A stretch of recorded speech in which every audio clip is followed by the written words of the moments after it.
What's up, everybody? Welcome to Cooking with Greggy, second helping. It's me, Greg Miller, and I'm back again. In my head, here's how I imagine it, ladies and gentlemen. This is the final episode of season 2 of Cooking with Greggy because it is two things. Number one, it's the most impressive but easiest to cook dish I can show you. We're making a rack of lamb with this beautiful Dijon breadcrumb crust that'll be tacked on it. It's amazing. I know I said this season was supposed to be simple. This is an incredibly simple one. I also said it was gonna be affordable. Lamb isn't as expensive as you think. Kevin was telling me he goes to Costco, gets it for 15 bucks. That's a great deal. He has to trim stuff off. I had my butcher French this one and do a bunch of stuff, take off the fat caps.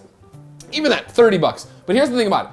It's an incredibly impressive dish. This is a date night one. Now, that's why it's one of the reasons it's here, right? It's amazing, it's awesome, it's hitting all the quota I want. Number two, I have had bad luck with this dish, and I wanna see if I can nail it on camera. I made it for Jen on New Year's, a couple of New Years ago, and crushed it. It was amazing. The Parmesan crust was there, or I'm sorry, the breadcrumb crust was there. Everything was awesome. It was heavenly. But then I tried to make it twice more and total problems. The fat cap was on it way too much one time. I had to trim it off the next time and I couldn't get the crust to stick to it anymore. So, obviously, some things have already happened here. If you look in the YouTube description, you see the entire recipe. This rack of lamb has been sitting out for about 20-30 minutes, tempering, right? I put 2 teaspoons of olive oil on it, salt and pepper, just let it sit there, do that. I've already gotten an egg white here. If you've never just done an egg white, you crack the egg in half over the bowl, and then you go back and forth letting the egg white fall, but you pass the yolk between the shells, and you just get the egg whites. And then in this bowl, I have tarragon, Dijon mustard, garlic, olive oil. Again, recipe in the description below, you can see it all. Here are the breadcrumbs, panko, I'm dropping them in, boop. And now we're gonna mix this up to get our paste going. Nick, you like a good rack of lamb? I like a great rack of lamb. Okay, well, that was a pregnant pause, and I don't know how I feel about it. No, I had something in my throat. Oh, did you? Now, one of the things my wife, Genevieve St. Ange, love of my life, brought up about the recipe and why I might have been having problems is I was using one of them grainy Dijon mustards, right? Where I thought, I can't remember what I did in the first one. Now I'm using a much more Grey Poupon one. It's not Grey Poupon. Jen got all fancy and wanted this other one. They didn't come in a big thing, so we got that. But it's not grainy, which is the big thing, of course.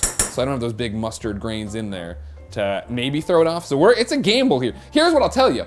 Either way, it's delicious. This is gonna be a delicious meal. The crust falls off. It doesn't look as good as you want it to, but it's still good. But it's all up to you. Man, I love Dijon. Barrett, you love Dijon? I love it, man. Thank you. Porty, how do you feel about Dijon?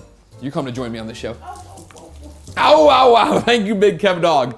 Worth pointing out too, what I'm gonna do now is take the egg white, baste it on here, and then pack on my crust. And I should point out too, 450 right now, the oven's been preheated too behind me.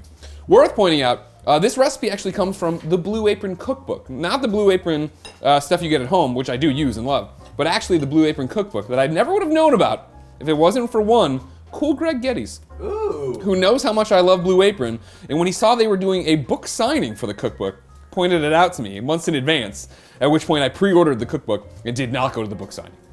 I don't need to meet these chefs who think they're better than me, you know what I mean?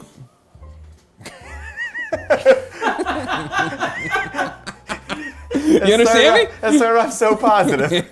I'm just with 3 or 4 simple words at the end, just went such a dick move. It's not a dick move. It's just, I don't need them getting in my head. Yeah. For me, it's Rachel Ray, Gordon Ramsay, David McMillan. These are the chefs that I care about. All right. Fucking Joe Blow working at Joe Beef thinks he's gonna tell me how to fucking make chicken wings.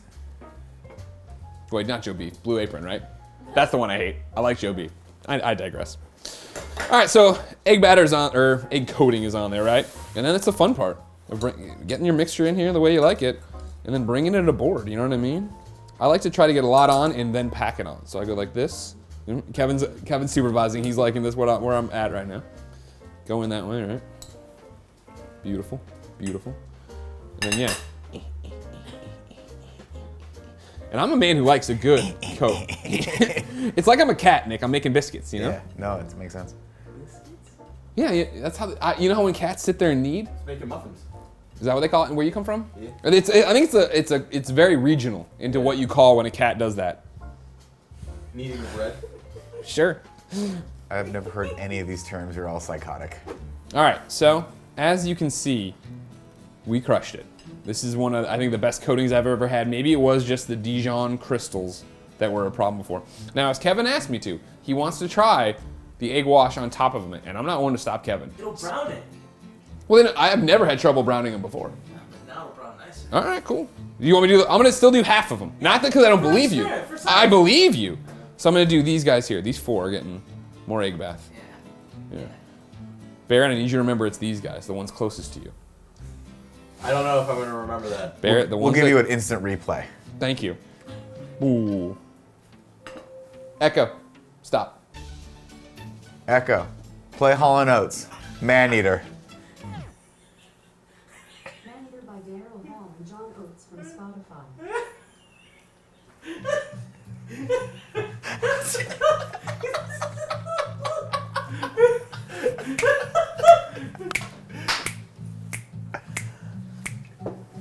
Yeah! Get it. There it is. The pageant Greg Miller dance on top of the table while people throw money at me. There it is. Have a great time. Have a great time. All right, Echo, stop. All right, so it's perfect packed on. The ones closest to Barrett have the egg wash. We're gonna scoop this guy up, take him over here. It's a wire rack on top of a baking sheet. Nothing too special. And then bam, he's going in for 30 minutes now into an oven of 450. Ooh. In you go, big guy. Echo, set a 30-minute lamb timer. Lamp timer, 30 minutes. Starting now. Echo, resume.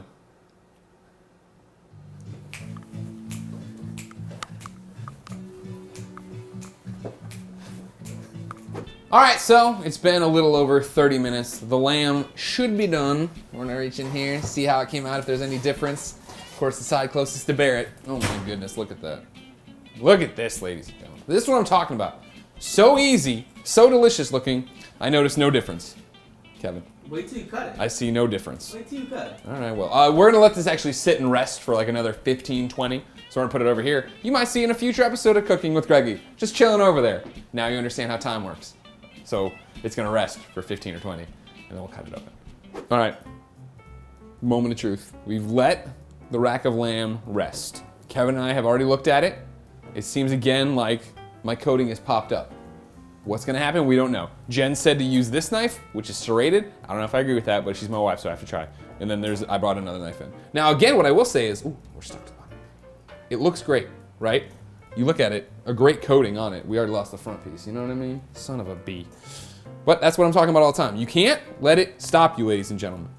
I'm going right in with the Jen. Oh, I know. I don't like that one bit. It's starting to wiggle already. I feel like you gotta go in and crunch, right? You gotta crunch her. Please, God. See, and there it goes. And then the guy's got in my way. And I hit the bone in there too. Nothing's going my way on that one. Yeah. There it is, there it is. But, beautiful temperature inside. Beautiful temperature inside. Now, what I will say is I didn't lose as much as I have in the past. Now granted, I'm not done by any stretch of the imagination, but these pieces didn't pop off, right? That's a good sign so far. I'll take it. I'll take it as a win for right now as I try to perfect this. Again, the whole point of Cooking with Greg, oh no, you're all sliding in. Oh no, and you're bursting. See, I just need better knives. You think I should? Is that what it is? Your blade had no sharpness there. Could that just be my problem, you think, Kev? No, there goes the whole thing too. So here's what I'm gonna say then. Serve it like that. Yeah, I think we should just be like, hey, here it is. Well, I guess we already. Can you try to dress up that other side? Oh, sure. Pop it back on. Pop it back on and let's say, hey, you guys cut it with a sharper knife. And we'll get this. Well, I mean, I don't think you need to even cut it out. Like, nobody, I don't know if you know this about the show, Nick. No one at any point said, hey, Greg Miller, you're a professional chef. I am not. Fair. I do not know what I'm doing. I'm just out here having a good time, Fair. as you should as well. So I'm not embarrassed by that at all. You shouldn't be embarrassed by it either. If something fucks up, big deal. You tried, right? That's a bigger thing. Now I'm gonna say about this, get sharper knives. We do need to sharpen our knives. But yeah, what I'll do now is then serve like this and then let everybody else cut it up. When you get there and you cut it up, that's on you. It bursts on you, Jen, that's on your fault, not me. Not me, not my problem. Never my problem. Well, no, that isn't it. So anyways, ladies and gentlemen, that is our rack of lamb. Kevin trying to figure out if with the serrated knife he can cut it better. Because it's just so weird. The first time I ever did it, same kind of cut, same place. Nothing, I didn't do anything, crazy different. It's just just so delicate. It comes Yeah, right on. yeah. So what? But why? You know what I mean? Here, so here's what I want you to do, though, Kevin. So you got this one good. Good. I'm gonna get in here. I'm gonna do this, right? And then with your side of a topping, do this. It still looks pretty. Oh my! Here's the thing about it. Nothing about it is ruined by the fact that the breading popped off. It'd be cooler if it was on there, right? But you don't need it. You can put it on yourself, and then, right? It's a great. The lamb is great. It's succulent.